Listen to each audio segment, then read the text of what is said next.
प्रिय छात्रों, वर्ग दसम विषय गणित एनसीईआरटी का प्रश्नावली 1.1 के सभी प्रश्नों को हल इस वीडियो के माध्यम से करने वाले हैं। तो आइए बिना समय अधिक गवाए प्रारंभ करते हैं। सबसे पहले हम लोग बेसिक जानकारी को प्राप्त करेंगे, उसके बाद प्रश्नावली में जो भी प्रश्न है उसको हम लोग सॉल्यूशन करेंगे, यानी कि उसका समाधान करेंगे।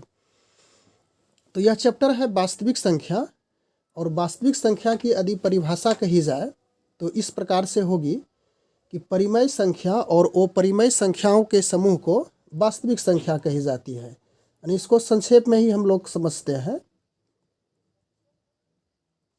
परिमेय संख्या और अपरिमेय संख्या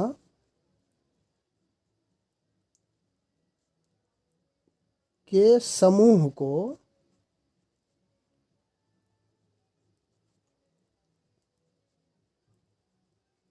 वास्तविक संख्या कही जाती है।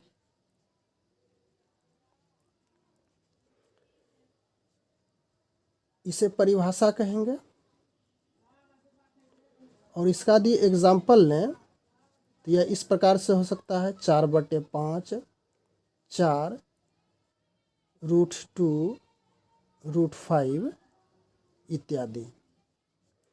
इसके बाद इसी चैप्टर में, जो कि अति महत्वपूर्ण बेसिक कॉन्सेप्ट है, यूक्लिड विभाजन एल्गोरिदम, यानी कि यूक्लिड विभाजन प्रमेय का, इसको समझ लेते हैं। यूक्लिड विभाजन प्रमेयिका। तो यह इस प्रकार से होता है, A बराबर BQ प्लस R, और इसमें कंडीशन लगा रहता है कि R greater than and equal to 0 and less than B। यानी कि इसका अर्थ हो गया कि R का जो मान होगा वह बड़ा होगा या तो फिर बराबर होगा 0 के, और छोटा होगा B के। इसके साथ साथ इसमें और भी जो अज्ञात राशियां हैं, जिसे हम लोग समझ लेते हैं कि जहां A और B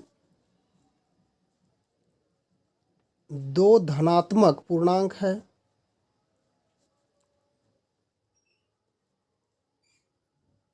इसके साथ साथ R और Q दो धनात्मक पूर्णांक है। अब इसी को, यानी यह जो यूक्लिड विभाजन प्रमेयिका है, इसे यदि संकेत में, यानी कि या तो संकेत में है ही, यदि इसे हम भाषा में लिखें इसी पार्ट को, तो इसे ही कहा जाता है भाज्य बराबर भाजक गुना भागफल जोड़ शेषफल। इसकी ज़रूरत पड़ती है, इसे हमेशा दिमाग में रखना है। अब कुछ और इसी से संबंधित बातें हैं जो कि हम लोग समझ लेते हैं। एल्गोरिदम, इसमें शब्द आता है एल्गोरिदम। एल्गोरिदम, तो इसकी यदि परिभाषा संक्षेप में कही जाए तो यह सुपरिभाषित चरणों की एक श्रृंखला होती है। इसे लिख भी लेते हैं हम लोग। यह सुपरिभाषित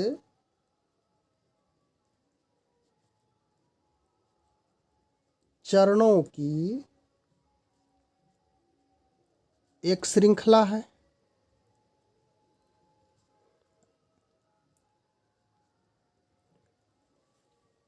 इसके बाद अब हम लोग जो प्रश्नावली इस चैप्टर का है उसको देखेंगे। तो इसमें प्रश्नावली एक, जो आपकी किताब एनसीईआरटी से ही संबंधित है,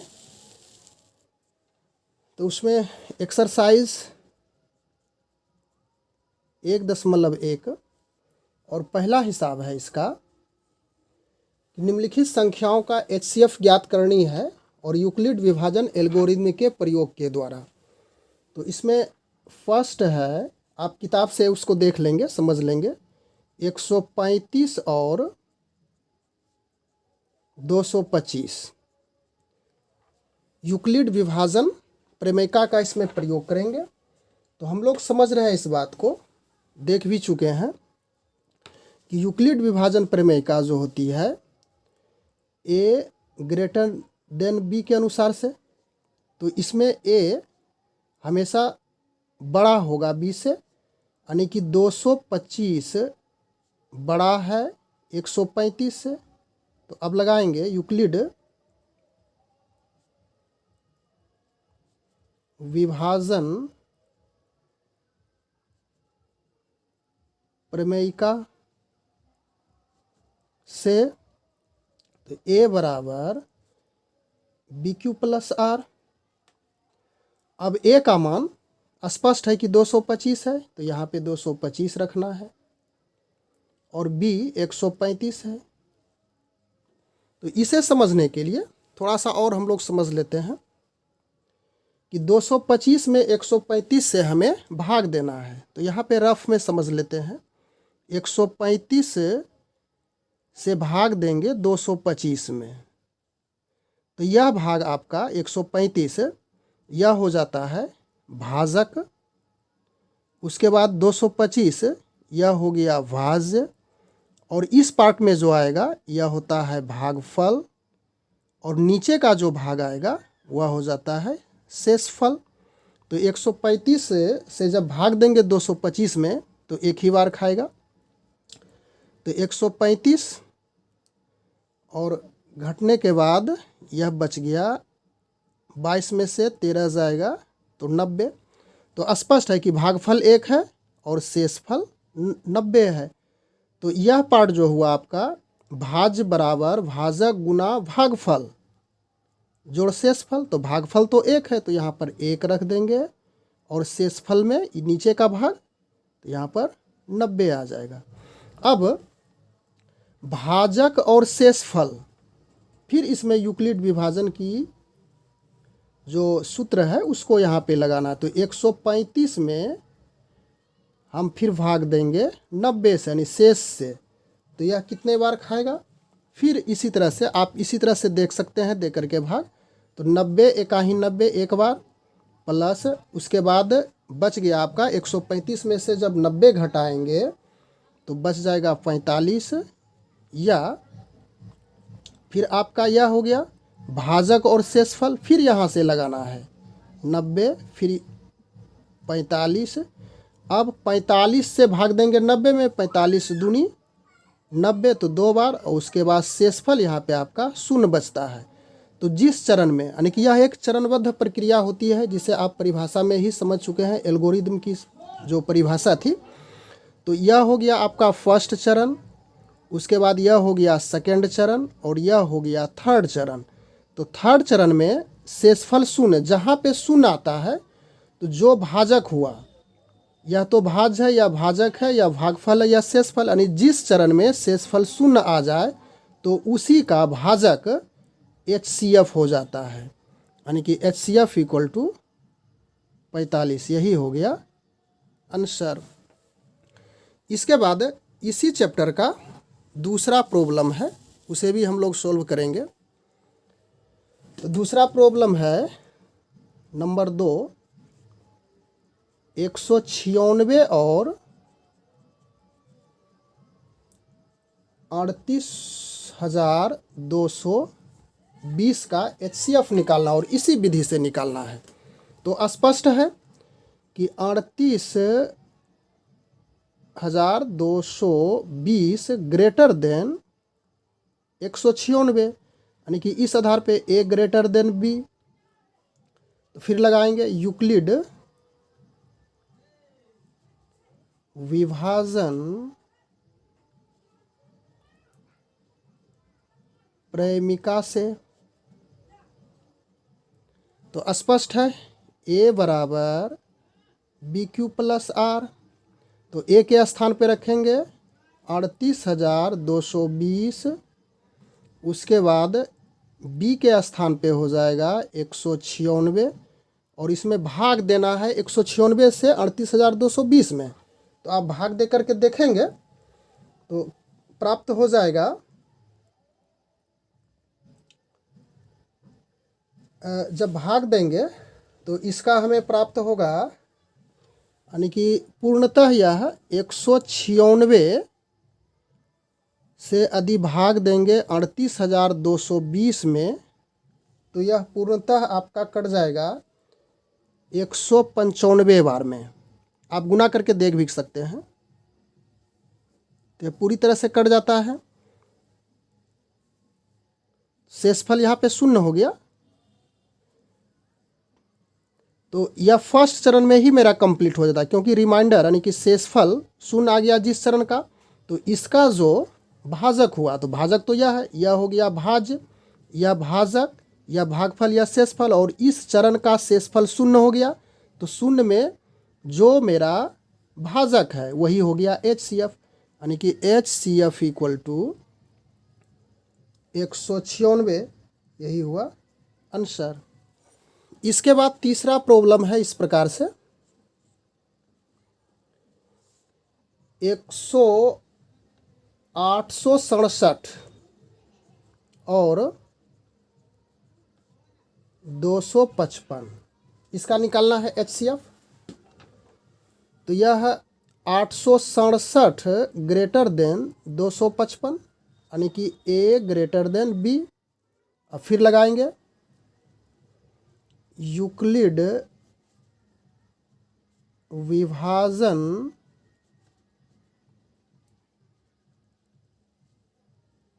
एल्गोरिदम से A बराबर BQ प्लस R। तो स्पष्ट है, A का वैल्यू यहाँ 867 रखना है, उसके बाद B का वैल्यू 255 रखेंगे, और यहाँ पे भागफल आएगा, यानी 255 में फिर 867 में भाग देंगे। तो भाग देने पे यह आप देख सकते हैं, भाग दे करके 255 में समझने के दृष्टिकोण से 867, तो इसमें यदि 2 2 दूनी 4, 3 दूनी 6, 3 बार खाएगा। तो 3 बार 5 तिया 15, 5 तिया 15 1 16, 3 दूनी 6 1 7। तो शेषफल आपका यहाँ पे बच जाएगा 2 0, यानी 102। तो इसी को पुट करना, यह हो गया आपका भागफल या शेषफल। तो यहाँ पे भागफल के स्थान पे 3 आ जाएगा और शेषफल के स्थान पे 102। अब यह जो भाजक और शेषफल, फिर इसमें लगाना है यूक्लिड विभाजन एल्गोरिदम। तो 255 अब शेषफल से फिर भाग देना है, तो 102 से फिर 255 में भाग देंगे, तो यह 2 बार खाएगा और शेषफल आपका बच जाता है 51। अब 102, यानी जब तक आपका शेषफल शून्य नहीं आ जाता तब तक हम चरण करते चलेंगे। तो 102 अब 51 से भाग देंगे, तो 51 से 51 दूनी 102, 2 बार में यह कंप्लीट हो जाता है, और शेषफल यहाँ पे वैसी स्थिति में शून्य बचती है। तो शेषफल शून्य है और यह आपका भाजक है, तो यही हो गया, इसलिए HCF इक्वल टू 51, यही हो गया आंसर। इसके बाद इसी का दूसरा हिसाब है जो कि काफ़ी महत्वपूर्ण है, जिसे हमें साबित करके दिखाना है। और हिसाब आप किताब से पढ़ लेंगे।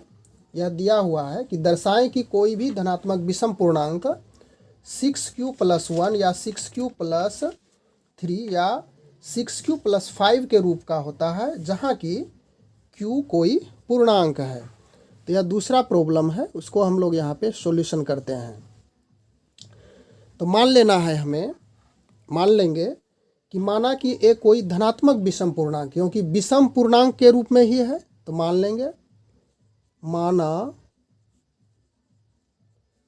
कि ए कोई धनात्मक विषम पूर्णांक है, इसको मान लिए। इसके साथ साथ यह भी मानना है तथा बी के स्थान पे 6 मानेंगे, और ऐसा इस वजह से मानेंगे, लिख सकते हैं, क्योंकि जो विषम पूर्णांक है 6q + 1 या 6q + 3 या फिर 6q + 5 के रूप का है, इस वजह से इसको मान लेंगे। थोड़ा सा इधर समझिए, यूक्लिड विभाजन प्रमेय का जो बताता है वह है a बराबर BQ + R है। तो इसी स्थान पे b जो है, जो पार्ट b बराबर 6 है, तो इसको लिख सकते हैं 6q + 1। फिर उसके बाद यही होगा 6q + 3, फिर यही होगा 6q + 5, इसी रूप का होगा। यानी कि यह जो 6 आया हुआ है यह b है, तो इसी वजह से b बराबर 6 यहाँ पे मान लेंगे। अब क्या करना है कि अब यूक्लिड विभाजन प्रमेयिका का जो फॉर्म है उसको लगाएंगे, लिख देंगे यूक्लिड विभाजन प्रमेयिका से। तो स्पष्ट है a बराबर BQ + R है, और इसमें दिया हुआ है कंडीशन कि R का जो मान होगा बड़ा होगा या तो फिर बराबर होगा 0 से, और छोटा होगा b से। अब इसको ऐसा भी लिख सकते हैं a बराबर 6q + R। ऐसा क्यों लिखेंगे? क्योंकि b का जो वैल्यू है यहाँ पे देखिए 6 है, तो b के स्थान पे 6 रख देंगे। अब इसका क्या होगा, जहाँ r ग्रेटर देन या तो फिर इक्वल टू 0 और लेस देन b के स्थान पे फिर यहाँ से 6 रख देंगे। अब थोड़ा सा यहाँ पे क्लियर करते हैं, r का मान क्या हो सकता है, 0 के बराबर होगा और 6 से छोटा होगा, या तो फिर r का जो मान होगा 0 से बड़ा होगा। तो क्या लेंगे, 0, 1, 2, 3, 4, 5 तक ही लेना है, क्योंकि r का वैल्यू 6 से हमेशा छोटा होना चाहिए। तो यहाँ तक क्लियर है। उसके बाद आगे क्या करेंगे कि अब बारी बारी से r का वैल्यू रखेंगे। यदि r बराबर 0 लेते हैं, यानी कि r का वैल्यू यदि हम 0 लेते हैं तो इसका वैल्यू क्या आता है, तो इसमें रखना है यह कंडीशन में। तो a बराबर 6q + R होगा। अब यहाँ पे वैल्यू रखिए, 6q और r का वैल्यू रखने के लिए कह रहा है 0, तो यहाँ पे 0 रख देंगे, यानी कि 6q हो गया। उसके बाद फिर लिखेंगे यदि r बराबर 1 रखेंगे, अब कितना रखना है, 1, तो a बराबर 6q + R। समझने के दृष्टिकोण से हम लोग इतना लिख रहे हैं, तो हो जाएगा यह 6q + R 1 हो जाएगा। फिर क्या रखेंगे, यदि r बराबर 2, फिर यहीं से लेंगे, फिर 3, 4, 5 इस तरह से रखते चलेंगे। तो a बराबर 6q + R के स्थान पे 2 रख देंगे। यदि r बराबर 3, तो a बराबर 6q + यानी r के स्थान पे यहाँ पे फिर 3 रखेंगे। यदि r बराबर 4, तो a बराबर 6q + 4। यदि r बराबर 5, तो a बराबर 6q + 5। स्पष्ट हो चुका है। अब यहाँ पे देखना है हमें कि 1, 2 यानी 0, 1, 2, 3, 4, 5, और कह रहा है कि धनात्मक विषम पूर्णांक। यहाँ पे देख लीजिए, कोई धनात्मक विषम पूर्णांक, ये क्या है, कोई धनात्मक विषम पूर्णांक है। तो विषम संख्या की परिभाषा आप समझ रहे हैं कि वैसी संख्या जिसमें 2 से भाग नहीं लगे और सम संख्या की परिभाषा कि जिसमें 2 से पूरा पूरा भाग लगे। तो सम संख्या में हमें नहीं लेना है विषम संख्या, तो r बराबर 1, इस पार्ट को देखिए, ए वाला भाग, यह हो गया विषम संख्या। उसके बाद यह 2 तो सम संख्या ऐसे छोड़ देंगे, यानी कि यह भाग हो गया आपका। उसके बाद 2 नहीं लेंगे क्योंकि सम संख्या है। फिर r बराबर 3 लेंगे, यानी कि यह हो गया विषम संख्या। फिर r बराबर 4 सम है, इसको भी छोड़ देंगे, तो r बराबर 5 लेंगे, यानी कि यह हो गया तीसरा इक्वेशन जो कि विषम संख्या को प्रदर्शित करता है। तो स्पष्ट हो चुका है। नीचे एक लाइन और लिखनी है, स्पष्टतः 6q + 1 या 6q तथा 6q + 5 के रूप का होता है। यही हो गया प्रमाणित, यानी कि जो प्रूफ करना था हमें। इसके बाद इसका तीसरा नंबर प्रॉब्लम है। तो संख्या दी हुई है 616 और दी हुई है 32। तो इसका HCF निकाल लेंगे। तो HCF आप जिस विधि से चाहे निकाल सकते हो, या तो साधारण विधि से या तो फिर यूक्लिड विभाजन एल्गोरिथम विधि से। चलिए यूक्लिड विभाजन एल्गोरिथम विधि से ही निकालते हैं। तो 616 ग्रेटर देन 32 है, यानी कि A ग्रेटर देन B। तो यूक्लिड विभाजन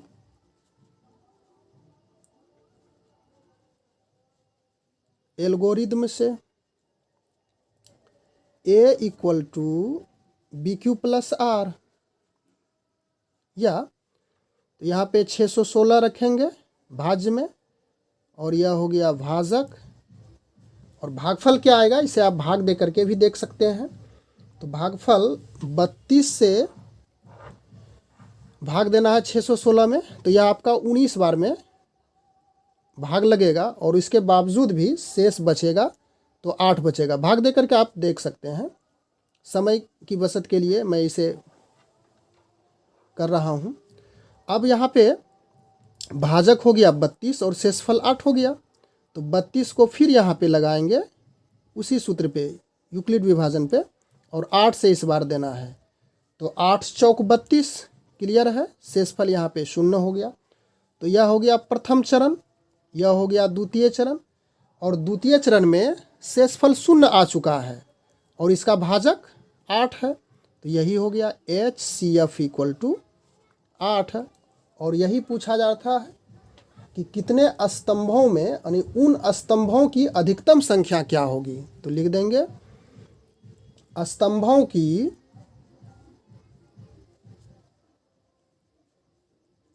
अधिकतम संख्या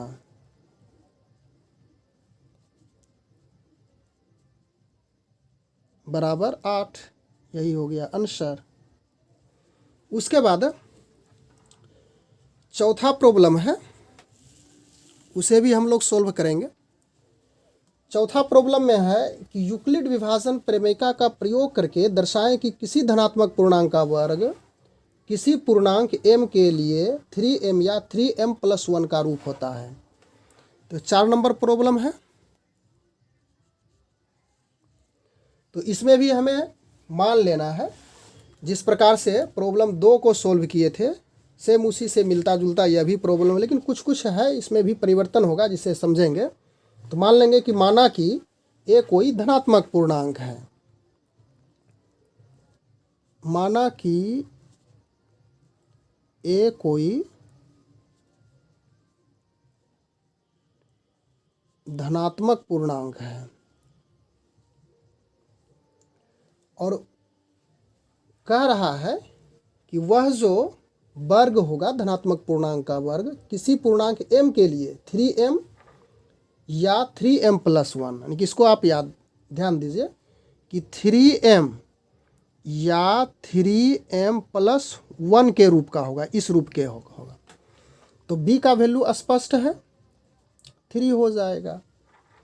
तो जब 3 हो गया तो यहाँ पे लिख देंगे, क्योंकि दी गई संख्या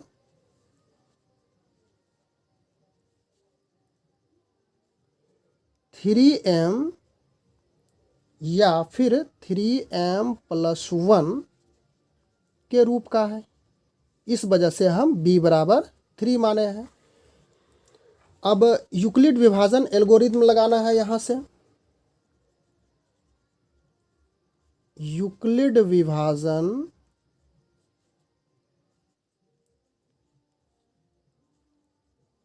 प्रमेयिका से, तो इसका तो सूत्र समझ ही रहे हैं, a बराबर BQ+R है, और जहाँ R का जो मान है वह greater than and equal to 0 and less than B होगा।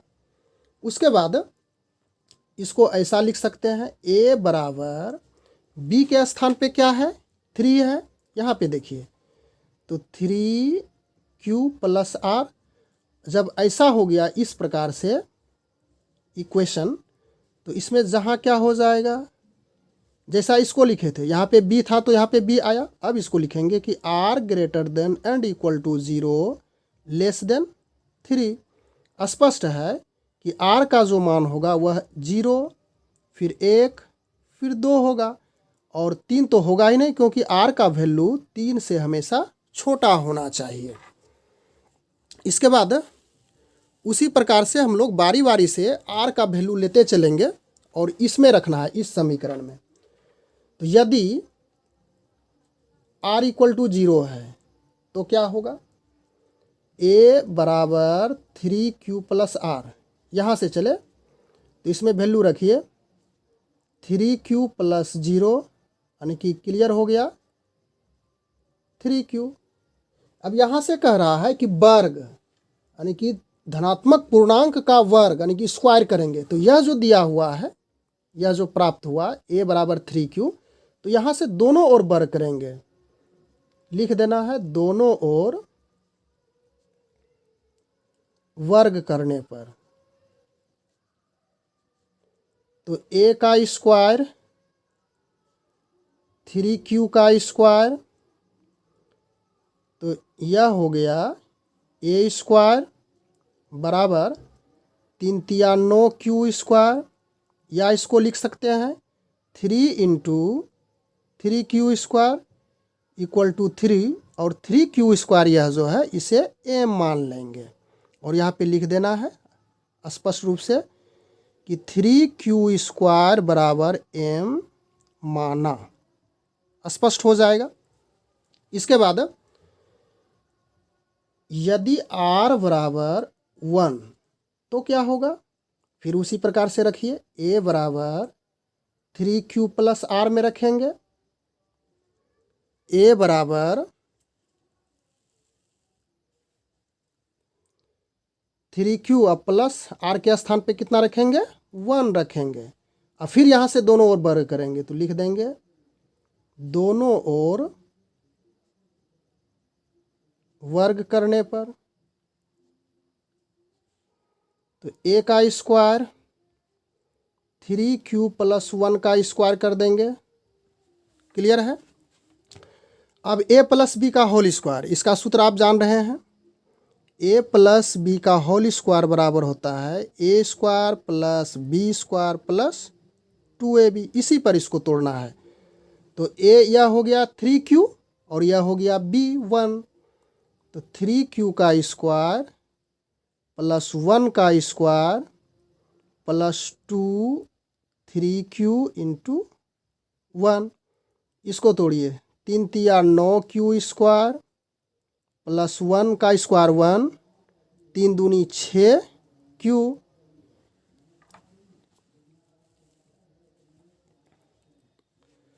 अब 9Q स्क्वायर, उसके बाद प्लस 6Q और प्लस 1।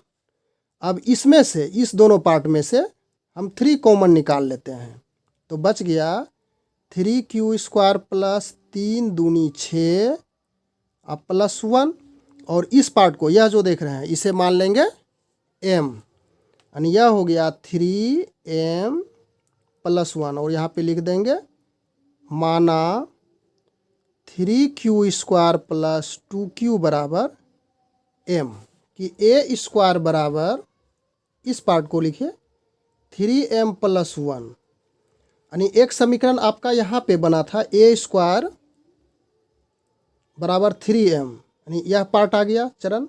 उसके बाद a² बराबर 3m प्लस 1, एक पार्ट यहाँ पे आ गया। उसके बाद फिर आगे रखेंगे, यदि r बराबर 2, तो वैसी स्थिति में क्या होगा, a बराबर 3q प्लस r है, यानी कि a बराबर 3q प्लस 2 रखेंगे। अब दोनों ओर फिर वर्ग करना है, तो दोनों ओर वर्ग कीजिए, लिख देना उचित है। दोनों ओर वर्ग करने पर a² 3q प्लस 2 का होल स्क्वायर, इस पार्ट को तोड़िए a प्लस b के होल स्क्वायर में, तो a² plus 2ab plus b², 3 तिया 9q², 3 दूनी 6 दूनी 12q प्लस 2 दूनी 4, इसमें से 3 कॉमन निकालेंगे, 3 तिया 9 प्लस यह हो जाएगा 3 चौक 12, और उसके बाद इसमें से इसको लिखेंगे 3 प्लस 1, तो यहाँ पे इसको ब्रैकेट में कीजिए, तो 3q² प्लस, और यह कॉमन निकाले हैं तो यह 1 बाहर चला जाएगा, तो 4q प्लस 1 और इस पार्ट तक, यहाँ तक इसको मान लेंगे। फिर उसी तरह से m मान लेते हैं 3m प्लस 1, तो यह हो गया a² बराबर 3m प्लस 1, यानी स्पष्ट हो चुका है कि यह एक तीसरा चरण, तीसरा समीकरण। इसको थोड़ा समझने के दृष्टिकोण से मान लेते हैं, 1 2 3 समीकरण। तो स्पष्ट हो चुका है, स्पष्टतः समीकरण 1 से, फिर 2 से और 3 से, कि किसी धन पूर्णांक का वर्ग, किसी धन पूर्णांक का वर्ग 3m या 3m प्लस 1 के रूप का होगा। यही हो गया प्रमाणित। अब इसका अंतिम प्रश्न है, प्रश्न संख्या 5। यूक्लिड विभाजन प्रमेयिका का प्रयोग करेंगे और दर्शाना है, दिखाना है कि किसी धनात्मक पूर्णांक का घन, इस बार क्यूब लेना है, 9m प्लस 1 या 9m प्लस 8 के रूप का होता है। तो इसे भी हम लोग दिखाएंगे, और उसी तरह से जिस प्रकार से पीछे माने थे उसी प्रकार से यहाँ भी मान लेंगे, कि माना कि a कोई धनात्मक पूर्णांक है। तो मान लेते हैं, माना a कोई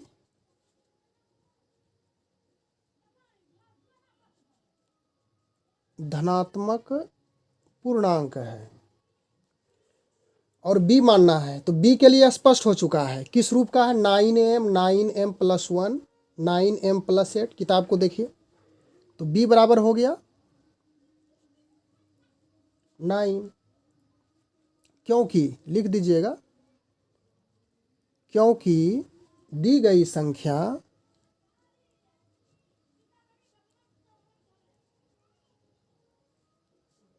नाइन एम प्लस 1 या तो फिर 9m प्लस 8 के रूप का है।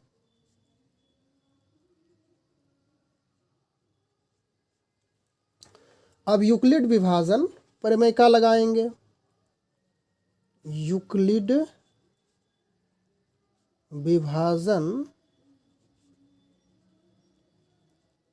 प्रमेयिका से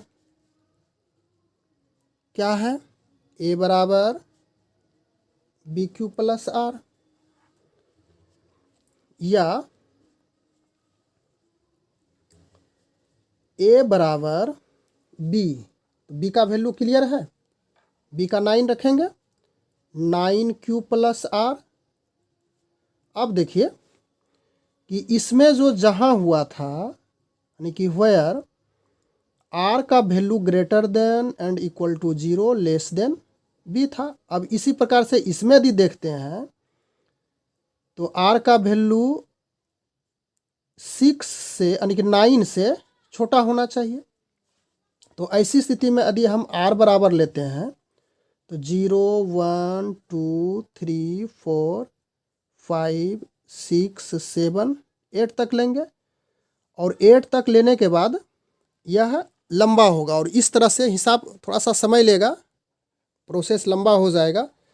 और इसमें इस तरह से भी इसको बना सकते हैं, लेकिन थोड़ी सुविधा के लिए जो कि दूसरी विधि के अंतर्गत आएगी, इसी आधार पे हम लोग बनाते हैं।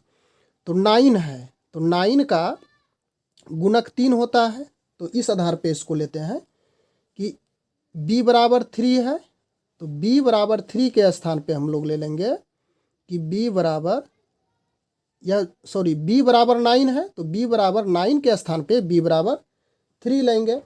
तो 3 लेने पे मेरा जो यूक्लिड विभाजन प्रेमिका का जो सूत्र बनेगा इस प्रकार से होगा, a बराबर 3q प्लस r होगा।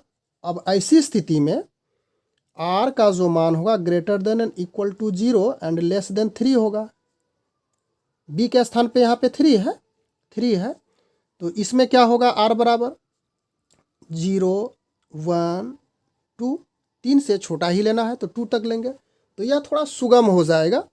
तो अब उसी प्रकार चलिए, यदि r बराबर 0 देन क्या हो जाएगा, a equal to 3q plus r, यानी कि a इक्वल टू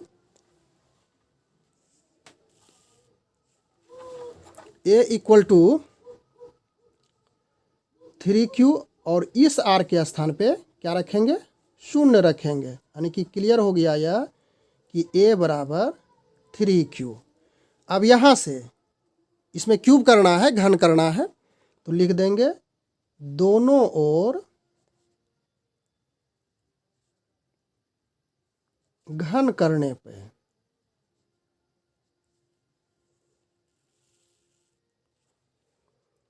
तो a का q इस स्थान से 3q, इस पे q करेंगे, तो aq 3 तिया 9 तिया 27q, इसको लिख सकते हैं aq, और 9 इंटू 3q का q, और यह जो 3q आया इसी को मान लेंगे m, और यहाँ पे लिख देना है बगल में, माना 3q इक्वल टू m, यानी कि aq इक्वल टू यह आ चुका है 9m के रूप का। उसके बाद फिर रखना है यदि r बराबर 1, देन a बराबर 3q प्लस r से ही चलेंगे, a 3q, और r के स्थान पे इस स्थान पे 1 रखना है, क्योंकि r बराबर 1 लेके चले हैं। अब दोनों ओर घन करने पर, दोनों ओर घन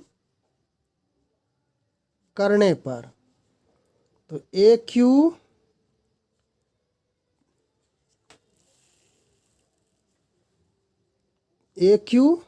3q प्लस 1 का होल क्यू होगा।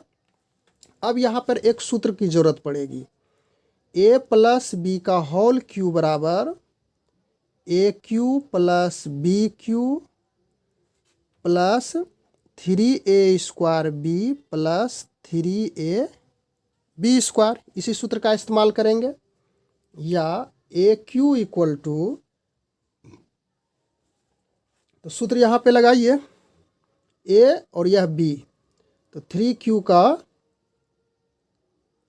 क्यूब प्लस बी क्यूब, यानी कि 1 का क्यूब प्लस 3q का फिर स्क्वायर करेंगे इंटू b प्लस 3 × 3 क्यू × 1 का स्क्वायर हो जाएगा, बराबर इसको तोड़ेंगे 3 तिया 9 तिया 27 क्यू प्लस यह तो 1 होगा, यह हो जाएगा 3 तिया 9 तिया 27 क्यू स्क्वायर होगा, 1 से तो करेंगे तो इसका अंतर नहीं होगा, प्लस यह हो जाएगा 3 तिया 9 और इसके बाद यह क्यू होगा। अब इसको और इसको एक पार्ट में रखेंगे, 27 Q plus 27 Q square plus 9 Q plus 1, इसमें से हमें कॉमन 9 निकालना है। तो 9 निकालेंगे, 9 तिया 27 क्यू 9 तिया 27 Q square plus Q plus 1, और इसी पार्ट को मान लेंगे m, यानी कि यह हो गया 9m प्लस 1। यहाँ पे लिख देंगे बगल में उसी प्रकार से कि 3QQ plus 3Q square plus Q equal to m माना। अब r बराबर 2 रखेंगे तो उसी प्रकार से लिखेंगे, यदि r बराबर 2 तो क्या हो जाएगा, a बराबर 3Q प्लस r, तो a बराबर 3Q प्लस r के स्थान पे 2 रखना है। अब दोनों ओर फिर करेंगे घन, तो लिख देंगे दोनों ओर घन करने पर तो AQ 3Q प्लस 2 का होल क्यू, सूत्र उसी प्रकार से लगाएंगे a प्लस b का होल क्यू, तो यह हो जाएगा 3Q का होल क्यू प्लस 2 का whole Q plus 3a square, तो 3Q का स्क्वायर इंटू 2 प्लस